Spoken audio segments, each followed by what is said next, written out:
When I say Jeep Cherokee, you probably think of a boxy SUV from back in the day. Well, this thing isn't boxy, and yet it says Cherokee on it. Get out of here. So what is this thing? Some sort of designer imposter?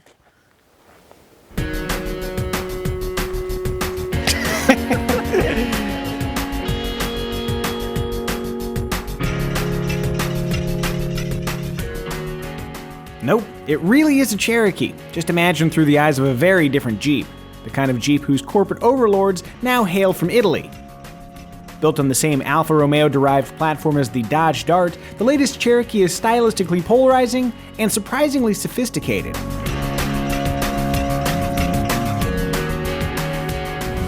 One of the surprises with the Jeep Cherokee is that it actually handles pretty well. Yes, there's all the understeer you'd expect from a compact crossover, but yeah, it's a Jeep. For something that replaced the Liberty, they really couldn't have done too much better handling-wise. Along with decent handling dynamics, ride comfort is pretty good. I wouldn't say it's exceedingly squishy or exceedingly harsh. It's kind of right down the middle. Perfectly acceptable. That's all I have to say about it. Acceleration with the base 2.4-liter engine is, I guess this is adequate. It gets the job done if you're heading around town or if you're merging on the freeway. But if you have a need for speed, that's not played out. You'll want to step up to the V6, which offers more power, so it's a little bit faster, but it's not like it's a rocket ship. The real claim to fame with the V6 is a 4,500 pound tow rating, which is very good for the compact SUV category. Yow! In most efficient form, the Jeep Cherokee tops 30 miles per gallon on the freeway. How's that possible? A 9-speed automatic transmission certainly helps. You'd think with 9 speeds you'd constantly be feeling shifting, but that really isn't the case. It's pretty well subdued. Oh, I didn't even feel that shift. Did that shift? I don't know. Huh. Who could say?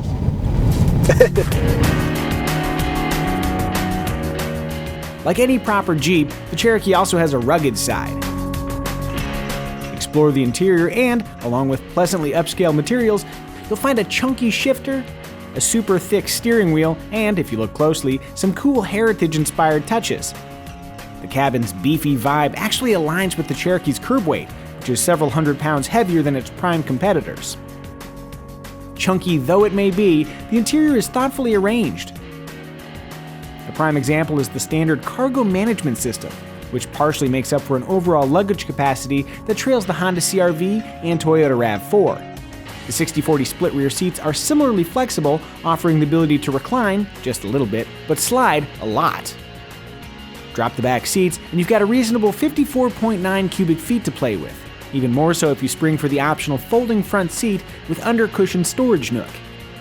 Haul people instead of stuff, and the Cherokee's competitive head and legroom figures help keep occupants from feeling cramped. And before I forget, the glove box is absurdly huge. Unlike some poser SUVs, the Jeep Cherokee, at least in four-wheel drive form, is happy to venture away from paved roads. Need proof?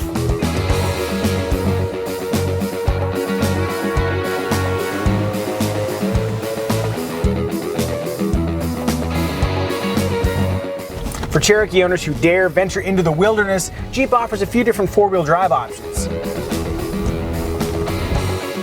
The most basic system, Jeep Active Drive 1, is offered on all trims and features a rear axle that contributes to improved fuel economy by automatically disconnecting when four-wheel drive isn't needed. Jeep Active Drive 2 enhances the Cherokee's off-road prowess with the addition of a 2-speed low-range power transfer unit and a 1-inch increase in ride height, while Jeep Active Drive Lock, found exclusively on the Cherokee Trailhawk, rounds things off with a locking rear differential.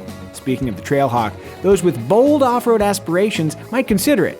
I mean, an old Wrangler you can beat to hell without consequence might be a smarter choice, but if you absolutely insist on bashing through unfriendly wasteland in a Cherokee, the trail-rated Trailhawk is probably the play. What with its lifted suspension, 8.7 inches of ground clearance, improved approach, departure, and breakover angles, skid plates, and nifty red tow hooks.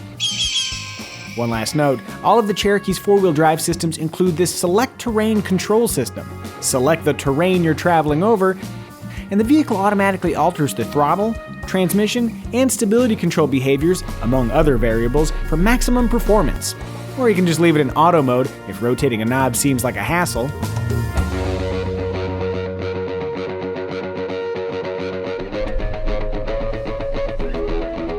Falling in the middle of the compact SUV pricing spectrum, a basic Cherokee Sport trim can be had for a little less than $24,000, including destination.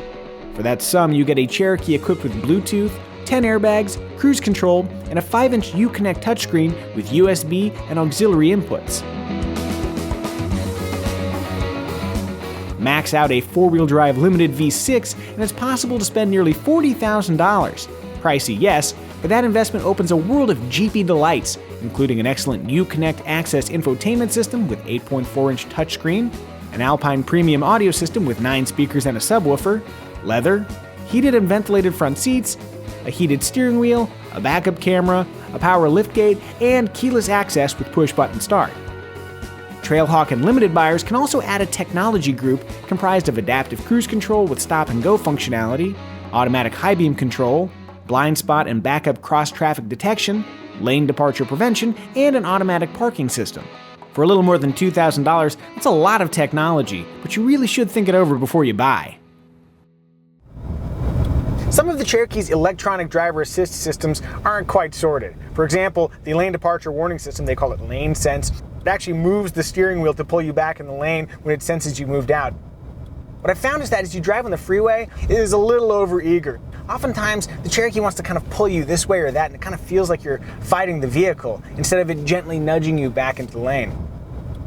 Advanced brake assist is another technology that sounds cool in theory, but in practice struggles a little bit. It's supposed to automatically apply the brakes as you're backing up to prevent a collision. The only time I've experienced it, I was backing up a narrow street and it saw that there was a car on either side of me and it automatically applied the brakes, making me look like an idiot, just like that.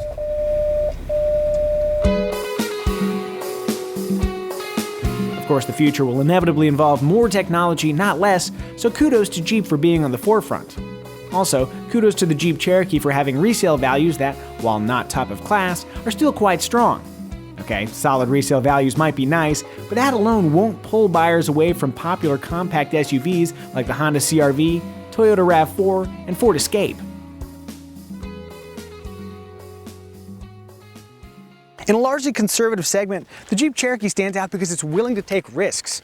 Yeah, the results aren't always perfect, but if you're the kind of driver who appreciates technology, polarizing design, off-road competence, and I don't know, maybe a Jeep badge, the Jeep Cherokee deserves further investigation.